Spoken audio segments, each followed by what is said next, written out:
તું માન કે ન માન પણ ભૂલ તો તારી જ છે.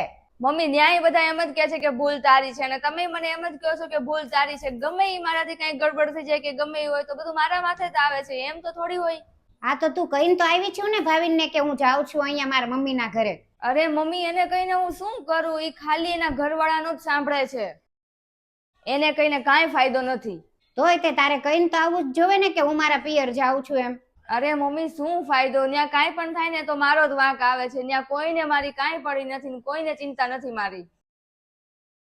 અરે ભાવિન તમે એવી તો શું વાત થઈ ગઈ કે આ મનીષા અહીંયા રોતી રોતી આવી?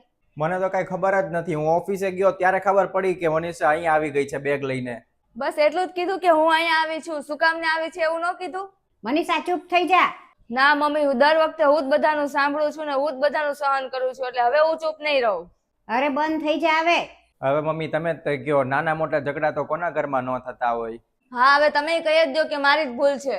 મનીષા નહીં મમ્મી, તમને ખબર નથી. આ મમ્મીને અલગ વાત કરે છે ને મને વાત અલગ કરે છે, એટલે એ છે ને ભૂલ એની છે. અરે પણ થોડું ઘણું તો સહન કરવું જ પડે તો જ ઘર હાલે, નહીં તો ન હાલે.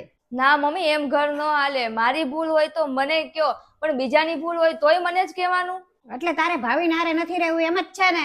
કાંઈ વાંધો નહીં, તો હું છૂટાછેડા કરાવી દઉં તમારા બેયના. હા તો બરાબર છે ને છૂટાછેડા લેવાનું. અને હજી તો તમારા લગ્નને ક્યાં કાંઈ ટાઈમ જ થયો છે. સારું છે કે એ કઈ છોકરું નથી. છોકરું હોત તો છૂટાછેડા લેવામાં કેટલી તકલીફ પડે ખબર છે? અને આગળ જતા તકલીફ પડે એની કરતા સારું છે કે અત્યારે જ તમે છૂટાછેડા લઈ લો. અરે મમ્મી, અમે લવ મેરેજ કર્યા છે. એમ કેવી રીતે? કેવા લવ મેરેજ?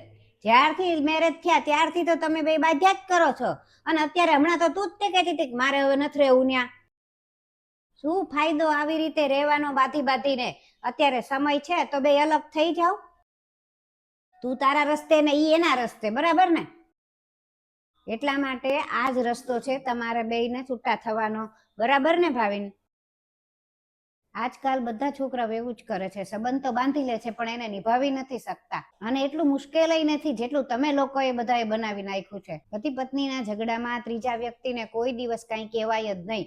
તમારે બેયને હારે મળીને ગમે તે પ્રશ્ન હોય એનું નિરાકરણ લાવવું જોઈએ. અને દર વખતે કોઈક ત્રીજું વ્યક્તિ હોય ને એ તમારું સારું ઈચ્છે એવું નથી હોતું. ક્યારેક ખરાબ ઈચ્છતા હોય એટલે હાથે કરીને તમારા બેયની વચ્ચે અંટાસ પડાવે.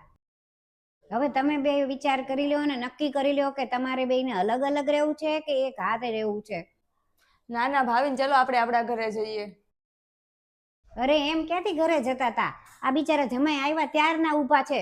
જમાઈ તમે અહીંયા બેસી જાઓ અને જા તું રસોઈ બનાવી નાખ. તમે બે જમીને જ જાજો હવે. હા મમ્મી.